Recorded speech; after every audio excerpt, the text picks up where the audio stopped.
just what a happy and settled Marcus Rashford can do? No, because this speculation, very much theory. We are in November now. He's in good place. He's with us in our squad because he deserves. He needs to prove himself in Barcelona every 3 days, which is good for us. He needs to prove himself in our camps, which is just a normal and right thing to do, to bring the best out of him. And it's still such a long time to go. My head is not in the World Cup and not in the end of the season. We deal with everything when it comes to it, and he's in a good place now. He's competitive, and that's why he's here, and he needs to prove the point in the next 2 matches. Hi, Thomas. It's the first time that Jude Bellingham's joined back up with the squad after missing out on the camp last time out. How's it been to have him back? Good. He deserves to be back, like for everyone else. He deserves to be back. Good to have him back. Good atmosphere in the last 2 days. Everyone is happy to be in camp. It's competitive. It's the mood is light. Everyone is happy to be in camp, and the attitude and energy on the training pitch is where we want it to be. So we have 1 more training session to go to be competitive tomorrow, and Jude is a part of it, of course. You mentioned in the squad announcement that he comes back into the squad as a number 10. Morgan Rogers has played there in the last 2 5-0 wins away from home and done well. Can they both play in the same England team? I don't know. I guess so, but not both on the same position, obviously. So rather than finding for the best players a position to just have them on the field, it's maybe better to put everyone in the best position and have a competition. So at the moment, the competition is between the 2 of them. They're friends, so it can also be a friendly competition. You don't have to be enemies, and you don't have to hate each other. They are respectful. They are friends with each other, and they fight at the moment for the same position. Can they play together? Yes, but in a different structure then maybe, and at the moment is not the moment to change our structure. Hi, Thomas. Looking ahead to the World Cup, how close are you to knowing roughly, in terms of percentage, your starting 11 for the systems you want to use? I know quite a lot about tomorrow, but about May and June I don't know so much, and I hold myself back of knowing too much or pretending to know too much or like be even too much focused. So much can happen. Nobody wants injuries to happen, but injuries can happen. Players can pull out, players can drop in form, other players can have form. So no, I'm very much open for the next months. So that's why I don't feel the pressure, and I don't feel the urge, the World Cup urge at the moment. I just feel the excitement and the pressure for tomorrow, because we want to perform. And it is, like always, it's step by step, and next step is Serbia tomorrow. You defined the role for Jude Bellingham and for Phil Foden. How's that been going? Sorry? Phil Foden, you defined a role for him in this camp. How's that been progressing? Good, but Phil and Jude, both of them had not a lot of training until yesterday, because it was the second match after intensive matches for them on Sunday. Yesterday was Tuesday, so they will be on the pitch with us again today, but for the first time for the full session and in full intensity. It's always nice to have Phil around. He's a nice guy, and like Jude, they are part of this squad, and the squad is happy to be together. There's a good spirit, there's good energy, and I'm excited to have later in the afternoon a good training session to prepare tomorrow, because I believe we will have a quite complicated match to play. Hello, Thomas. Abdi here from BComs. Hope you're having a lovely day. I want to get your thoughts on Elliot Anderson's impressive form. Last week, Jamie Carragher said on Sky Sports that Elliot Anderson is one of the best midfielders in the Premier League. Barring injuries, how likely is Elliot to cement his spot in the World Cup next summer, and how key is he to your England midfield? Thank you. At the moment, he's a key player for us, and yeah, he is at the moment one of the best midfielders in the Premier League. That's why he's with us, and that's why he starts for us, because he deserves nothing but impressive. And he has to keep on going. He's a very complete, mobile central midfielder, and that's what he shows. But it's still a long career ahead of him. It's still a long way for him. There are no guarantees, and for sure not publicly for the World Cup. And it doesn't help in November to give predictions and to give guarantees. It's about competition. It's elite football. And Elliot is at the moment an elite football player. It's the right attitude, the right talent, a lot of talent. And it's a good mix. And he fulfills his role in the best way possible. We're very happy with him. Hi, Thomas. Good luck tomorrow. Obviously, back at Wembley. What are you expecting from the fans? Is it down to the players to set the tone, to get the fans going? It's always up to us. It's always up to us, and I think we did in the last match, and we will try to do it again. I think we will face a very patriotic Serbian team with a very patriotic new coach, a coach that is used to tournament football with the Serbian under-20s. He's used to club football in a high-quality Spanish league. I think from the way he talks, when I see the lineup and the players, where they play, in which clubs they play, they compete on the highest level. I think we should not misinterpret the 5-0 as an easy match, what we did there. We should just know, and we will remind the players of the hard work and the effort that we put in to make a result like this possible, and we have to do it again. I think on top of it, for them it's basically a final, so I think we will see the best side of them, which is a strong side. This is what we prepare for, and well, then the stadium will hopefully follow. It can be, if they do what we expect them to do defensively, it can be maybe difficult to accelerate the game. So the best moment maybe to accelerate the game and to bring intensity is off the ball, meaning implement our high pressing and go after them from minute one to do everything that the spark reaches our fans, and then hopefully it's a good atmosphere. When you announced the squad last week, there was a bit of talk about your future. Since then, have fans said anything to you, or have the players said anything to you? Boss, stay on, nothing like that? No, nothing. It's not a big subject. No subject at the moment. Behind you, Henry. Hello, everybody. Sport Club Belgrade. Mr. Tuchel, are you change opinion about the Serbian team after the first game? Because before the game, you show respect about the Serbia team, and you told about new coach Veljko Paunović, the new energy, new optimism. Are you expect a different Serbia team tomorrow?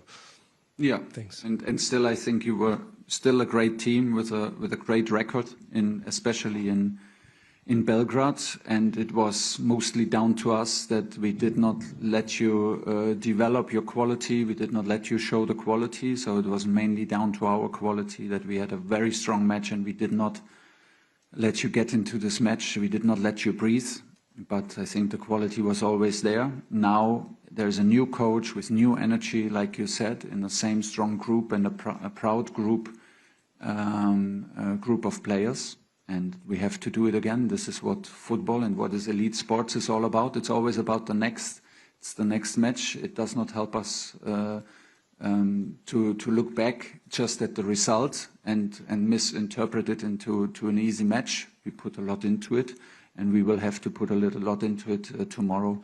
There's a special task to it that we absolutely don't know what's coming. We don't know from the structure what is coming. We can just guess. And we can just presume what we think is coming when we analyze the coaches' teams, but we don't know. So it's a big test for us to adapt in the game, to be flexible, to adapt, to communicate quickly, and to adapt in our press and to adapt in our attacking and defending shape to what the opponent is offering, because we basically have no evidence of the team and the coach playing together.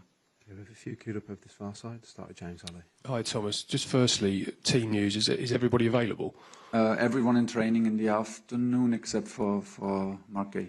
Okay, thank you. And I know you hadn't started in the role, but last November, Harry Kane spoke about how he was disappointed that there were a few players who pulled out of the squad. He felt at the time there were some who were maybe prioritising the club situation over the country. I just wondered were you aware of that, and have you tried to sort of do anything to guard against it this time? Not knowingly, but what we're trying is to build a strong bond, to build an energy, to build a group, to build a team, to build a brotherhood that everyone wants to join, and to also build a competition and to open up a competition that everyone knows if I pull out in the wrong moment, if I pull out from a 50-50 situation, the door can be closed because someone else takes my shirt, someone else takes my place. And not even as a threat, but the other way around, like that everyone is keen to come, that everyone loves to come to camp, loves to perform for the country, because it is an honor, and this is the last step of elite football, is to represent a country like England in a World Cup qualifying game, or in a World Cup itself. It's the pinnacle. Yeah, it is, and this is how it should feel. So I think we're absolutely on the way. Everyone wanted to be part in the camps. Everyone is desperate to come. No one is giving us any signals that it's maybe a good time to rest because we're already qualified, and we will also not accept it. So it's I don't know. It's an energy that feeds itself, and this is at the moment the place where we are. How precious is it to keep that? Very precious. Yeah. It's the key. It's the absolute key for me. Before tactics and before personnel and whatever, that is the key. Everyone loves to be in camp and loves to play for England and enjoys it. Thank you. Hi, Thomas. Just one on Mark. Are you hopeful that he might be able to feature this week at any point? And is there, you talk about that brotherhood, is there a chance that you would keep him around the group? Just Mark? Mark Gahey. Yeah, you know why? Because with Mark, it's very, very painful. So it's very painful, but there is no damage done, no structural damage. So it's all about the pain, and there is a possibility that from one day to the other, overnight, we have a significant improvement. So we're working realistically towards the second game. If he is not in training, let's say on Friday, and not able to train with us, here on Saturday, we will not make him travel with us. Then he gets, of course, a rest and treatment, and can stay in London. Now it's nice that also he wants to stay with us. We wanted him to stay close. He's one of the leaders. He's an important member of the team. He's an important glue in between many players, and it's nice to see that even him, he tries everything to be included in the second match, and we wanted to have the opportunity, and that's why we assess him basically every day. Hi, Thomas. With the qualification already obtained, and you say you're trying to build a group for the World Cup, what are you looking at in these next two games in terms of the squad and that building of the group you just mentioned? For tomorrow, I think we need to be, there's a test in flexibility and communication for us, because we cannot really predict where the problems will come for us from the structure, where will be maybe the key points, where to take special care in terms of the attacking structure of the opponent. How do they attack, which structure they play, how do we initiate our press? We can just guess. We have an idea and we prepare an idea, but the players know at a certain degree they need to be flexible, they need to communicate a lot. So I think there is a big focus on that. How fast can we adapt? How much effort do we put in if maybe tactically and structure-wise not everything is absolutely perfect? How much effort do we put in to just help ourselves out by running, by effort, by running more, by helping us in physical effort? So this is basically the test, and then keep on building what we're having. Harry said it straight away after the match in Riga. Guys, everyone shows up in November and we keep this thing going. And that's basically the headline. There's not much more to say. That's what we try to do. And when you have two-star players. And it is important to get our mentality right. Like, okay, we won 5-0. We deserve to win 5-0. but we should not expect a 5-6, 7-0 again, or even it can be a tight match, and then we also play against not being frustrated, keep the thing going. So get all this mentality right is the next step for us. We are already qualified, should not matter, because we play against, or we play for our own standards, we play for our own levels. So that's basically the mixture, and there's already a lot in it, and hopefully we can. But my trust is that we can live up to it and produce another good performance. And when you have two-star players like Jude and Phil, who on paper are one of the best you have, joining back the group, what do you expect from them in terms of both being part of the group and playing for England? I expect what they show, be straight away part of the group, and why should it be awkward for them? We were driving the levels, and we were driving the thing without them. We would do it with missing any other player. We are obliged to drive our own campaign. We are obliged to drive our own standards and to build what we can build. So now they are back, and it's of course their responsibility to contribute to all this, and this is what they're doing. It's normal for them. It's at the moment easy for them because the group is strong, the standards are clear, and you can fit in seamlessly. This counts also for newcomers like Alex Scott. Be yourself, be the best version of yourself, and keep this thing going. Okay, Idri's almost ready to come in, so we'll finish with one from Bobby at the back. Hi Thomas, just to check on Mark, is he still on crutches at the moment, or is he able to? No, he's in normal. And on Elliot Anderson, you mentioned on Friday that he was managing a niggle. Have you spoken to him about maybe more carefully managing his minutes this break? Yeah, but he said there is nothing to manage. He feels good, he feels no pain, and he's ready to go. Okay, finish it there. Thanks for your time. We'll have Esri shortly. Thank you, guys.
Everyone, joined by Esri Konsa.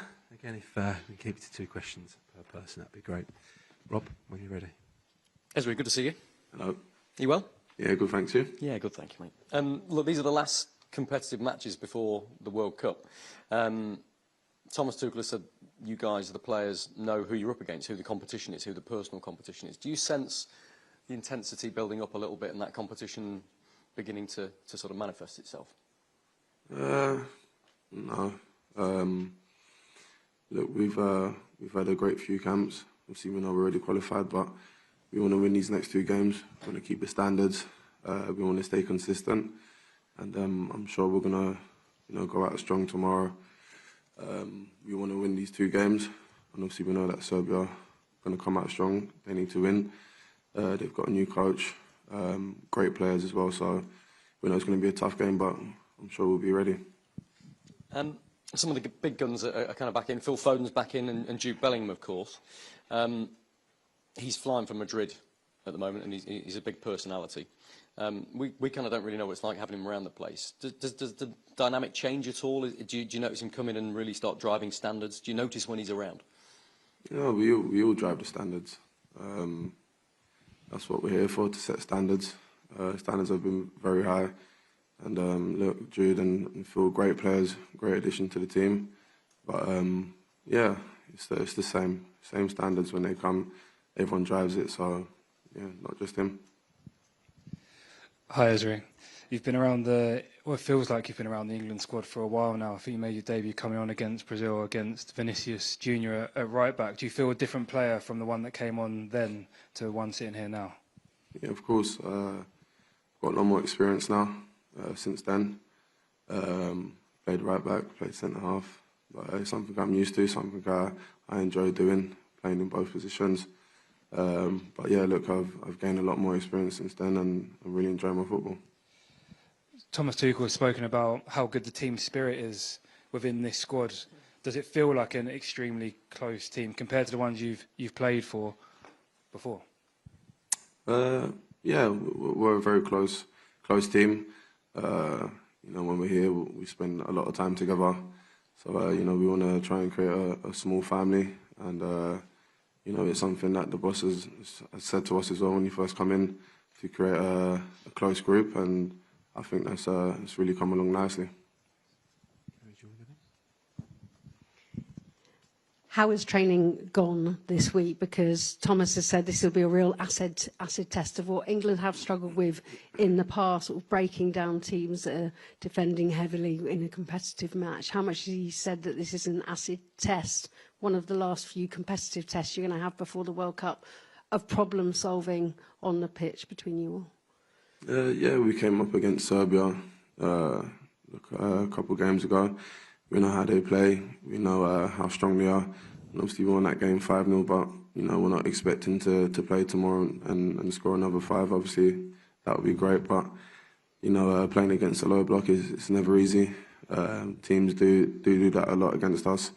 But I think in the last few games we've played, especially Latvia as well, in the last game they did the same thing, and we managed to break them down. We've got a lot of, you know, great attacking options, and you know, I'm sure the boss will work on it today in training and see what we can do to break them down tomorrow.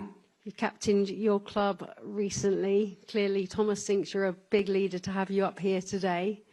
Is the captaincy something for your future? What can you tell us?